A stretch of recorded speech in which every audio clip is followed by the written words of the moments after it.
میں ویسر لی امری پہ بھی ایک جملہ کہہ دوں، اللہ مجھے میرے کام عطا فرما۔ اب موجودہ دور میں اس پر ہم عمل کیسے کریں گے؟ آپ اور ہم سب علماء بیٹھے ہیں، مولوی نبی کا وارث ہے، اس پہ کوئی شک نہیں ہے، وہ کالا ہو وہ سفید ہو، وہ دیہاتی ہو وہ شہری ہو، وہ اونچی قد کا ہو پتلی قد کا ہو، ہاڈی باڈی اچھی ہو کمزور ہو، کچھ بھی ہو، عالم ہے وہ نبی کا وارث ہے۔ اس میں کوئی رنگت کی، کوئی قومیت کی، کوئی لسانیت کی، علاقائیت کی، صوبائیت کی کوئی تفریق نہیں ہے۔ جب عالم نبی کا وارث ہے، ہمارے نبی علاقائی نبی نہیں ہے، ہمارے نبی عالمی نبی ہیں۔ انی رسول اللہ علیکم جمیعہ، جمیعہ کا معنی الی یوم القیامہ، تو حضور پاک علیہ السلام عالمی نبی ہیں، تو عالمی نبی کے وارث کو بھی عالمی ہونا چاہیے۔ پھر ہم میں ہر بندہ پوری دنیا میں جا کر دین کا کام کرے، یہ ہمارے بس کی بات نہیں ہے۔ دنیا کے 283 ممالک میں لوگوں کو ممالک کا نام ہی نہیں آئے گا، ویزاز کہاں سے لگوائیں گے؟ تو ہم پوری دنیا میں کیسے جا سکتے ہیں؟ تو اس کے لیے سبب اختیار کریں تاکہ ہماری دعوت دین دنیا میں پہنچے۔ ایک جگہ بیٹھ کے آپ سب تک اپنی دعوت پہنچائیں، ناراض نہ ہونا، اس کا موجودہ سبب یہ کیمراز ہے،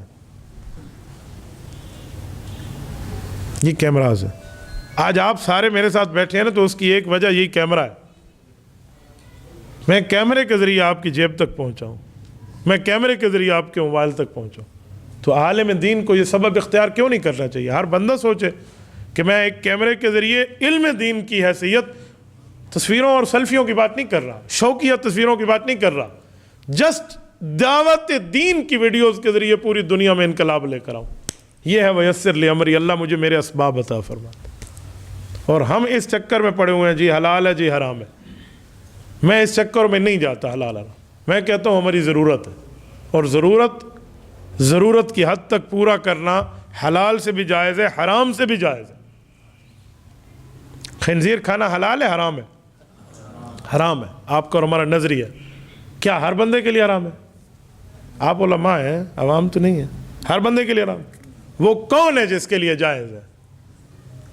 قرآن کہتے ہیں فَمَنِ اضْطُرَّ غَيْرَ بَاغٍ وَلَا عَادٍ فَلَا إِثْمَ عَلَيْهِ، وہ مجبور جس کے پاس سیکنڈ آپشن ہی نہ ہو، ایسی کوئی چیز ہی نہ ہو کہ وہ کوئی اور کھا کر اپنی جان بچا سکے، مر رہا ہے تو وہ خنزیر کا گوشت کھا سکتا ہے۔ یہ اللہ کا قرآن کہہ رہا ہے فَلَا إِثْمَ عَلَيْهِ، اس پر کوئی گناہ نہیں۔ ہو گیا نا؟ تو جب یہ حرام ہے لیکن ضرورت کی بنیاد پہ جائز ہے، تو آپ کیمرے کو حرام مان لیں، لیکن دعوت دین کے لیے، کفار کو جواب دینے کے لیے، منکرین تک رسول اللہ صلی اللہ علیہ وسلم کی نبوت کے ثبوت کے دلائل کی حد تک آپ استعمال کیوں نہیں کرتے؟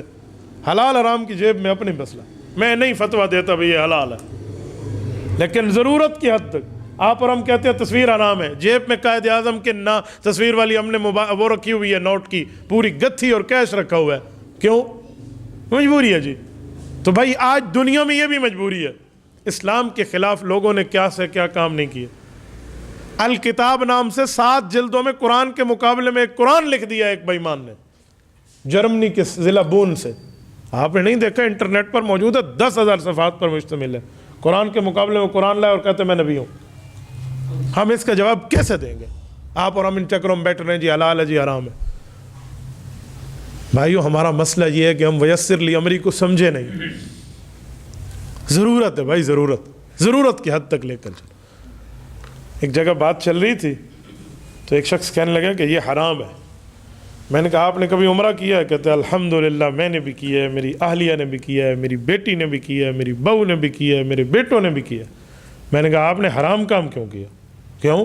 میں نے کہا عمرہ حلال طریقے سے گئے تھے، آپ کی تصویر کھینچی تھی، کیمرے والی پرنٹ تصویر جس کی حرمت پہ سب کا اتفاق ہے۔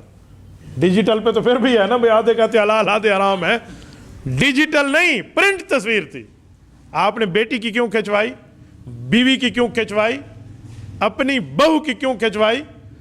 پہلے کھینچنے والے نے دیکھی، پھر پرنٹ کرنے والے نے دیکھی، پھر مور لگانے والے نے دیکھی، پھر ڈیولپ کرنے والے نے دیکھی، پھر ویزا ایشو کرنے والے نے دیکھی، پھر اس کے بعد سگنیچر کرنے والے نے دیکھی، پھر آپ تک یہ چیزیں آئی 100 ہاتھوں سے گزر کے کیوں دکھلائی؟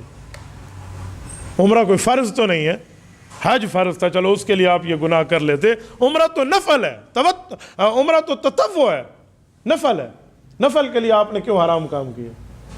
ایک ہی جواب ہے مولانا کے پاس، وہ کیا ہے کہ جی ہمارے دل میں خانہ کعبہ کی عظمت ہے، اس لیے ہم نے یہ چیز برداشت کی. اللہ کا گھر دیکھیں. میں نے کہا کاش عقائد اور ایمان کی دعوت پر بھی تیرا اتنا لگاؤ ہوتا تو کہتا ہے میں نے بھی اس کو اختیار کیا ہے اس دعوت دین کو دنیا میں پہنچانے کے لیے. بس ہمارے یہاں یہ نہیں. ویسر لی امری, اللہ مجھے اسباب عطا فرما. سبب میں کیمرہ, سبب میں انٹرنیٹ بھی ہے. انٹرنیٹ کے ذریعے بات دنیا تک پہنچا دینا یہ جدید دور کی سہولت ہے, اس کو اختیار کر لیں. کون سا مسئلہ؟ ہم اس معاملے میں پیچھے رہ گئے تو بس پیچھے رہ جائیں گے, دنیا تک اپنی دعوت نہیں دے پائیں گے. آج اللہ کا کرم اور شکر ہے, ہمیں خوش ہونا چاہیے. مرزائیوں کے ہیڈ نے میرے خلاف ایک مسئلے پر ویڈیو ریکارڈ کروائی ہے, ختم نبوت کے مسئلے پہ. قادیانیوں کو جو ہم نے کوئی چوٹ ماری نا علمی حیثیت میں, تو انہیں ایک ویڈیو ریکارڈ کرائی. مجھے چند دوستوں نے کہا آپ جواب دیں. مجھے میرے اکابر نے کہا آپ نے جواب نہیں دینا, خوش ہونا ہے. میں نے کہا وہ کیا؟ کہتے کل قیامت میں اللہ کے دربار میں ان مرزائیوں کے سربراہ کی یہ ویڈیو لے کر جائیں گے کہ اللہ جو تیرے نبی کا دشمن تھا اس نے ہمیں اپنا دشمن تسلیم کیا ہے.